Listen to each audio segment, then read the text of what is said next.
Hi guys, welcome back.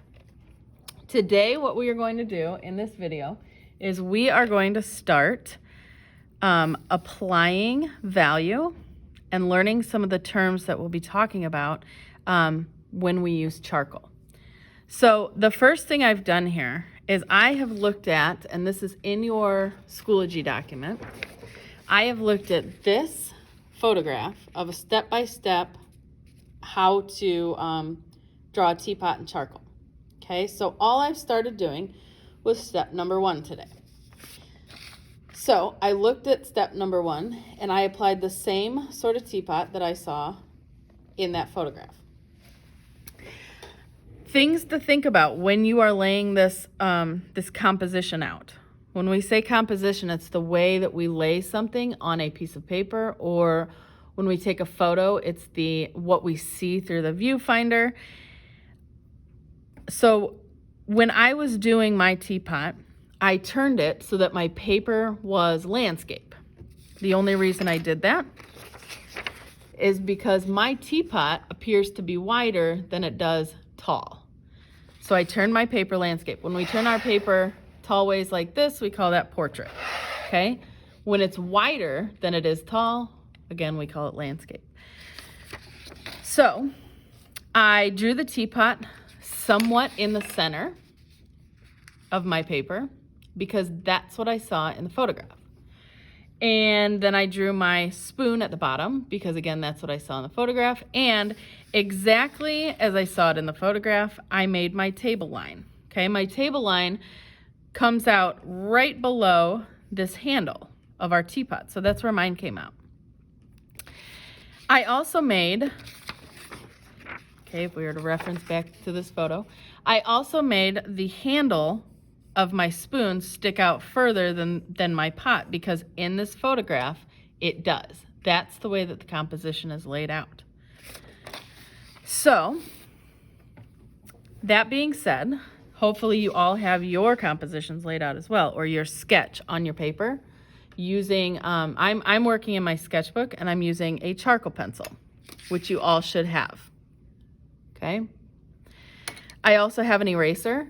If you don't have an eraser, you could just use the end of a pencil because these work just as well. And what I'm going to start doing now is something called setting a ground. Okay. And what we do when we set a ground is generally we scribble across the entire thing in an even manner, and then we take a paper towel and we rub it in. This time, I'm going to start just with the background, because we don't want to lose the teapot.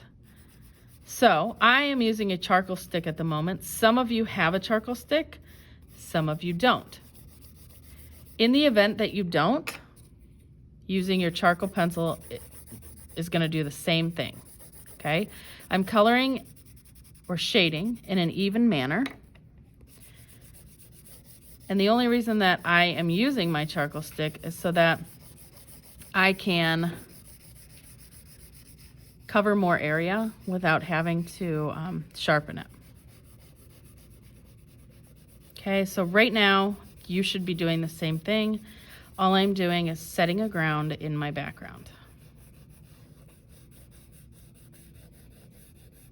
Okay, I'm going to go up to the table line right there, and then I'm going to stop. Because if I look at my photo, which you should all have out as a reference, it stops right there. Oops, sorry. It stops right where the table starts. So I'm going to make sure mine does too, because again, the whole point of this is we are trying to recreate what we see in the photograph.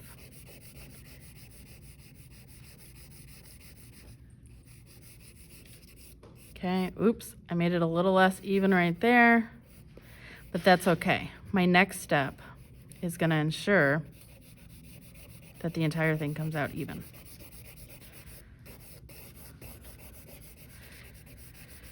Okay, you're going to want to keep to shading in generally the same direction. And what I mean by that is you don't want to come through here and on top of this go this way and that way and this way, because you will be able to see it in the end. But if we look at our photo, Our end product shows none of those crazy lines. Okay, it's all sort of shaded in the same direction. And since this is what we're striving for, the whole purpose of everything we're going to be doing is to get to this point.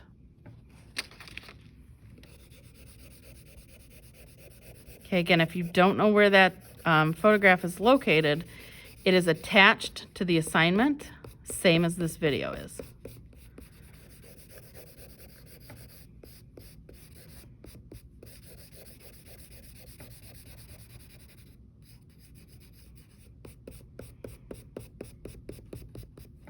Okay, if you want to go back through, maybe add a little bit more charcoal. The whole thing about charcoal is you're going to keep adding layers and layers and layers upon it.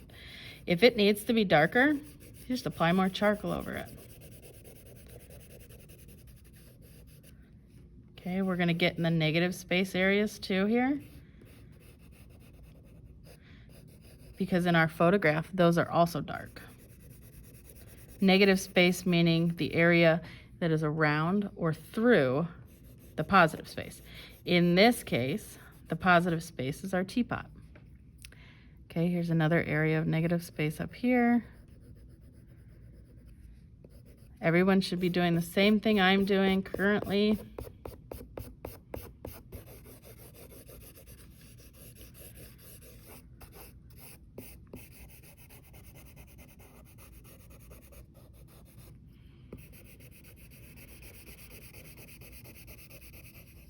Making it really dark because, again, in our reference photo, the background is very dark.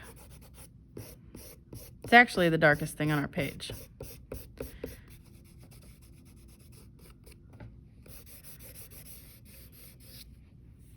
Okay, we're going to come through, and with any old paper towel, napkin, tissue, anything you would like to use, we are going to make this even. Okay, I'm just sort of blending in a circular manner. And I'm only touching the background currently. Okay, some of it, like it just went over my handle of my teapot. That might happen to you. Okay, but I don't want you to go across the entire teapot.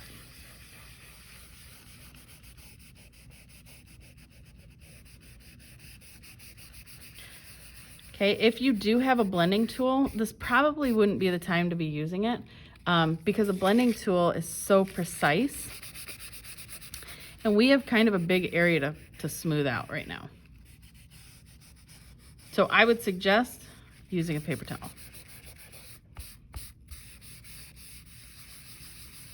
All right, our next step, without coloring on top of our teapot and just using what we've picked up from the background, I'm just going to add a little bit of ground to this. Okay, something that I just did there is I shaded with the contours. Okay, I didn't go all the way across it. This teapot, in fact, is a rounded form. So I just followed the contours that I saw on either side of my teapot and changed gradually as it would if I would move from the left to the right-hand side. Okay. And all we're doing here is giving this a medium tone or a ground so that I can work off of.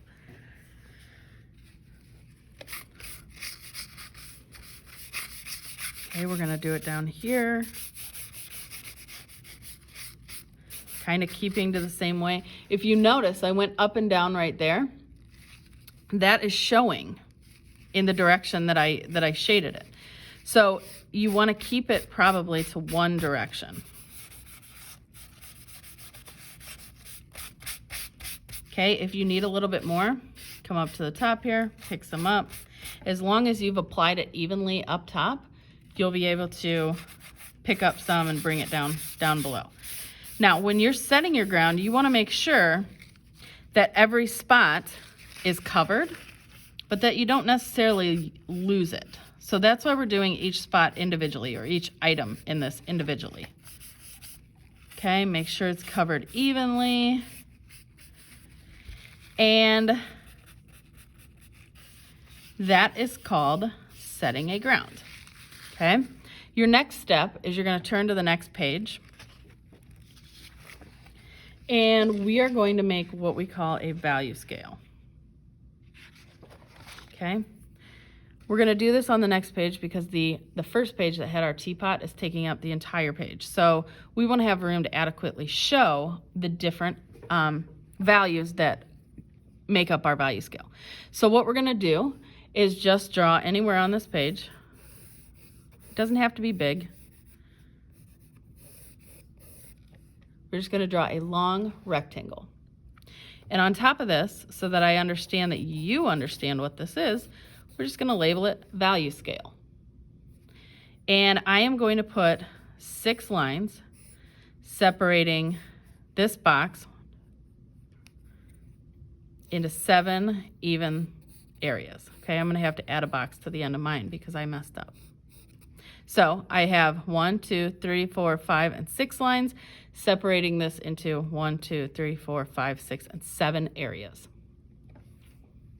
I'm going to give you time to do that.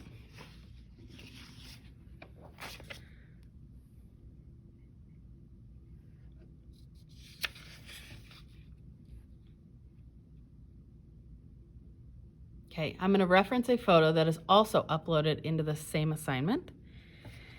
And it's something that's going to give purpose to our value scale. Okay, so over here, you see a value scale.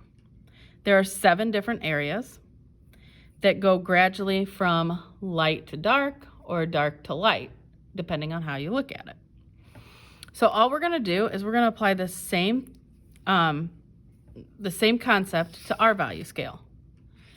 So I'm going to pick one of the end boxes, and with charcoal, I know we've done this with pencil, but with charcoal it's so much different. So we're going to do it with every medium that we use. I'm going to color this in, or shade this in, as dark as I can. And it's going to be even. It needs to be even.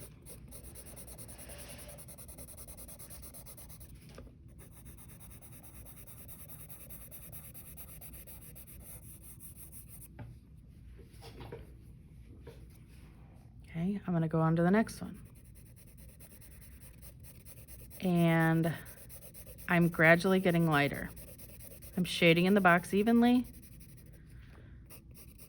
which you will also be doing.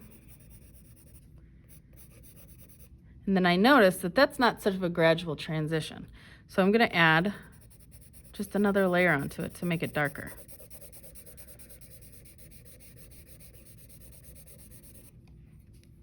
So that it's just slightly lighter than the box before it. And I'm going to keep going as I go on down the line. Okay, each time getting gradually lighter and lighter and lighter.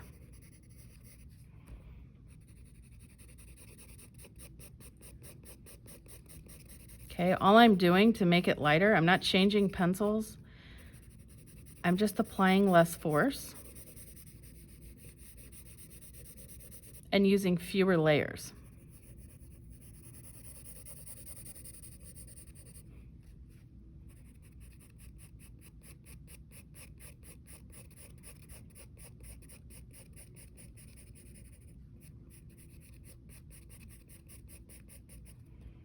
Okay, I noticed that these two are basically the same thing, so I'm going to come back here, just apply another layer to this one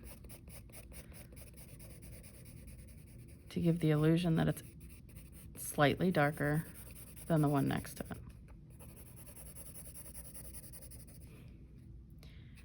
And finally, we get to this box, which is going to be very hard because we need it to be very light. So I'm barely touching the paper, not applying much pressure at all.